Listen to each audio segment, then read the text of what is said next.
எல்லோருக்கும் வணக்கம். அத்தியாயம் 7. கொள்ளைக்கூட்ட தலைவன் மெதுவாக நடந்து தேவியின் அருகில் வந்தான். அவன் எங்கள் அருகில் வந்ததும் கற்பூர வாசனை அடித்தது. வந்தவன் செம்பஞ்சு பூசப்பட்ட அவள் பாதங்களை பார்த்து கொண்டிருந்தான். பிறகு அவன் அந்த வாளின் நுனியை தரையில் ஊன்றி ஒரு காலை மட்டும் மடக்கி மண்டியிட்டான். வாளின் மேல் கைகள் கோர்த்திருந்தன. தலையை தாழ்த்தி கண்களை மூடிக்கொண்டான்.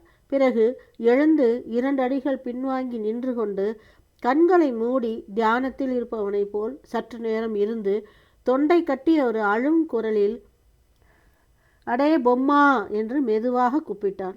அறையில் இடைவாருக்கு பதிலாக இரும்பு சங்கிலி அணிந்த ஒருவன் வேலை இடது கைக்கு மாற்றி அதை பின்பக்கமாக பிடித்து கொண்டு வலது கையால் வாயை பொத்திக்கொண்டு தலைவருக்கு இடது பக்கத்தில் வந்து சற்றே குனிந்து நின்றான். இந்த வனம் முடிகிற வரையிலும் இவர்களோடு நீ போய் வழி அனுப்பிவிட்டு வா என்று சொன்னான். சொல்லிய பிறகும் அவன் அதே நிலையில் நின்று கொண்டிருந்தான். கூட்டம் விலகி வழி கொடுத்தது. பொம்மன் வேலை மார்பில் சாத்திக்கொண்டு 2 கைகளையும் மரியாதையாக கதவு திறந்திருந்த பல்லக்கின் ஆசனங்களை எங்களுக்கு காட்டினான். சென்னாதேவி அதே கம்பீரத்தில் பல்லக்கினுள் என் அருகே வந்து அமர்ந்தாள். பல்லக்கின் கதவு அடைக்கப்பட்டதும் பிரயாணம் தொடர்ந்தது. பயந்து என் முகத்தை கண்ட சென்னா, செல்லி தங்கச்சி பயந்து போயிட்டியா என்று என்னை அணைத்து கொண்டு சிரித்தாள். எங்களுக்கு பிறகுதான் தெரிந்தது அவன்தான் பிரபலமான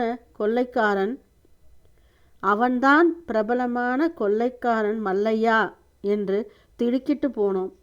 கோவிந்தப்பா, அவன் செய்த கொலைகளுக்கும் கணக்கு வழக்கே இல்லை. சென்னாதேவியை அவன் கொல்லாமலும் அவளிடம் இருந்து நகைகளை அவன் பறித்து கொள்ளாமலும் விட்டதற்கு காரணம் அவளுடைய தெய்வீக அழகுதான். அது பூஜிக்கிற அழகு, நல் உள்ளம் கொண்டவர்கள் வணங்கும் அழகு. பக்கம் 33.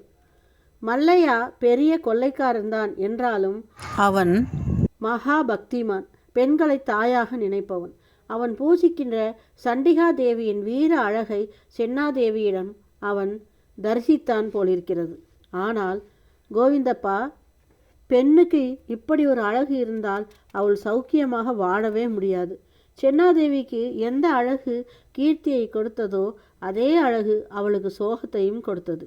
இது அவளுக்கும் அவளுடைய குடும்பத்துக்கு மட்டுமல்ல, அந்த சமூகத்துக்கும் துன்பம் கொடுத்தது என்று சொல்லிவிட்டு பூட்டி கொஞ்சம் ஓய்வாக இருந்துவிட்டு பிறகு தொடர்ந்தாள். சென்னாவின் வீட்டுக்கு முதலில் வந்த துலுக்கர்களான ரத்ன வியாபாரிகளைப் போலவே 2வது தரமும் சில வியாபாரிகள் வந்தார்கள். இவர்கள் ரத்தினங்களை விற்பவர்கள் என்று வந்தார்கள். இவர்களிடம் வேண்டிய அளவு கெம்பு கற்கள் இருந்தன. சென்னாவின் தகப்பனார் சிகப்பு பார்ப்பதில் தேர்ந்தவர். அவரே ஒரு பொற்கொல்லரின் உதவியுடன் வேண்டிய கற்களை அவர்களிடமிருந்து தேர்ந்தெடுத்தார். அவர்கள் ஏற்கனவே தங்களிடம் ஒரு மாணிக்க மாலை இருப்பதாகவும் அதை வேண்டுமானாலும் பார்க்கலாம் என்றும் சொன்னார்கள். அதை வாங்கி பார்த்த பெரியப்பா, சென்னாவின் தகப்பனார், அசந்து போனார். அப்புறம் அவர் சொன்னார், இது மனிதர்கள் அணியக்கூடியதில்லை, கோயிலுக்கு உரியது என்று சொல்லிவிட்டு இதை வேண்டுமானால் நாம் வாங்கி திருப்பதியிலுள்ள அலமேர் மங்கைக்கு சாத்தலாம் என்றார். பாதி உண்மையாகவும் பாதி வேடிக்கையாகவும். ஆனால் அது விலை திகையவில்லை. அவர்கள் சொன்ன விலைக்கும் இவர்கள் நினைத்ததுக்கும் ஏணி போட்டாலும் எட்டாது. சென்னாவின் பாட்டிக்கு இதை நாம் வாங்கத்தான் முடியலை, எப்படி இருக்கிறது என்று சென்னாவின் கழுத்தில் போட்டு பார்க்கலாமே என்று தன் ஆசையை வெளியிட்டாள். பெரியப்பா, அதெல்லாம் கூடாது, வாங்குகிறதாக இருந்தால் மட்டுமே போட்டு பார்க்கலாம், வெறுமனே அதெல்லாம் கூடாது, அது முறையில்லை என்று தடுத்து பார்த்தார்.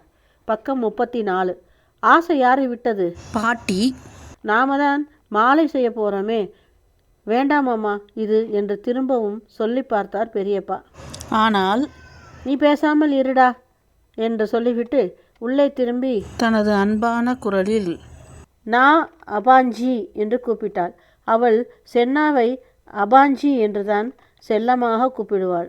உள்ளே இருந்த சென்னாதேவி இவ்வளவையும் ஜன்னல் மறைவிலிருந்து கவனித்து கொண்டிருந்த சென்னா பாட்டியின் கையில் இருந்த மாணிக்க மாலையை பார்த்ததும் வெளியே வந்துவிட்டாள். அதன் பளபளப்பு அவளை வெளியே வரச் செய்தது. பாட்டி சென்னாவை அபரஞ்சி என்றுதான் செல்லமாக கூப்பிடுவாள். மாலையை அணிந்த சென்னாதேவியின் அழகு 2 மடங்கு ஆயிற்று. திருஷ்டி விழாமல் இருக்க பாட்டி அவள் கன்னங்களை தடவி 2 கைவிரல்களையும் மடக்கி அழுத்தி சடசடவென்று சொடக்குகள் விழ வைத்தாள். கோவிந்தப்பா, அந்த துலுக்க வியாபாரிகள் நாங்கள் நிஜமாக வியாபாரிகள் என்று நினைத்து மோசம் போனோம். அவர்கள் அப்பொழுது எங்களை அரசாண்ட துலுக்க ராஜாவின் கையாட்கள் என்பதை நாங்கள் அறியவில்லை. கோவிந்தப்பா, அந்த துலுக்க வியாபாரிகளை நாங்கள் நிஜமான வியாபாரிகள் என்று நினைத்து மோசம் போனோம். அவர்கள் அப்பொழுது எங்களை அரசாண்ட துலுக்க ராஜாவின் கையாட்கள் என்பதை நாங்கள் அறியவில்லை என 2 முறை கூறினார். மறுநாள் காலை எங்கள் குடும்பத்தாருக்கும் சுற்றத்தாருக்கும் நல்ல முறையில் விடியவில்லை. அதிகாலையிலேயே எங்கள் வீட்டுக்கு முன்னால் துலுக்க ராஜாவின் பட்டாளமும் அந்தப்புற 3 பல்லாக்குகளும் வந்து நின்றன.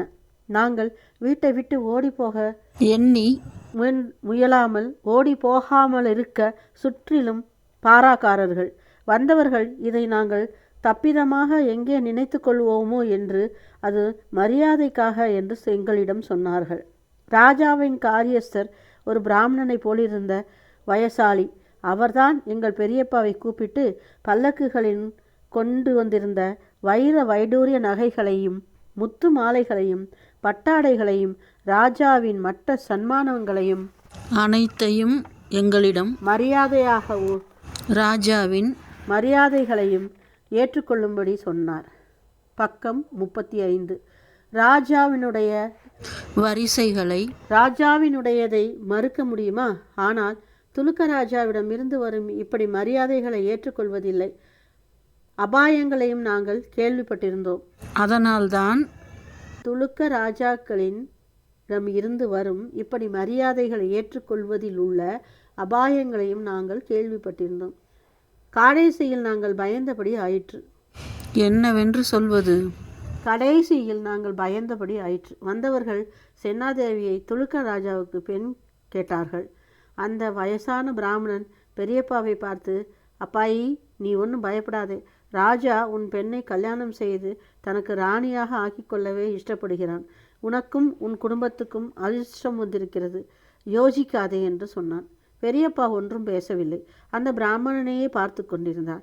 பிராமணன் பளிச்சென்று சுற்றிலும் ஒரு கண்வீச்சு பார்த்துவிட்டு முணுமுணுக்கும் குரலில் பெரியப்பாவின் தோளில் கை வைத்து கொண்டு, மாட்டேன்னு சொன்னாலும் உன் மகளை அவன் தூக்கிட்டு போகத்தான் போகிறான்.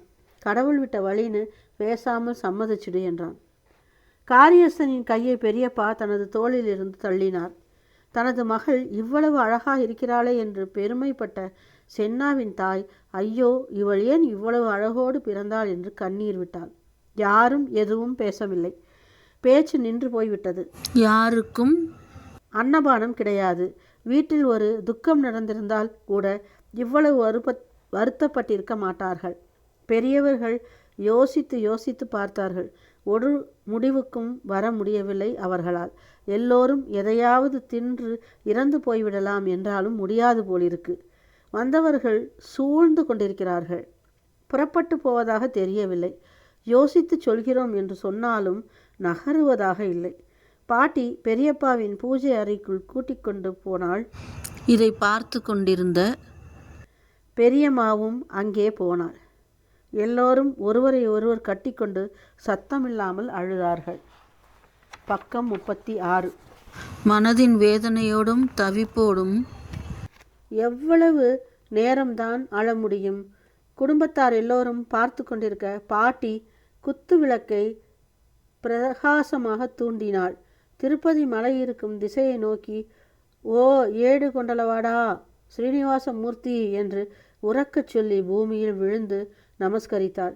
எழுந்திருந்து 2 வெற்றிலையை எடுத்து ஒன்றில் செவ்வரளி பூவையும் இன்னொரு இலையில் பிச்சி பூவையும் திருத்துழாயையும் வைத்து கட்டி குலுக்கி போட்டாள்.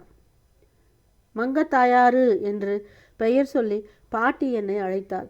நான் போய் விளக்கு நாச்சியாரை விழுந்து கும்பிட்டு அதில் ஒன்றை எடுத்து பாட்டியிடம் கொடுத்தேன். பாட்டி அதை பிரிப்பதை எல்லோரும் ஆவலோடு பார்த்தோம். பிரித்த வெற்றிலையில் பிச்சிப்பூவும் திருத்துழாவும் இருந்தது. பகவானே, நீ என்ன நினைச்சிருக்கே என்பது உனக்குத்தான் தெரியும். எங்களுக்கு ஒன்றும் தெரியலையே அப்பா என்று பாட்டி அழுது கொண்டே அதை தன் கண்களில் ஒற்றிக்கொண்டு பெரியப்பாவிடம் கொடுத்தாள். 7வது அத்தியாயம் முற்றிற்று. நன்றி, வணக்கம். மீண்டும் சந்திப்போம்.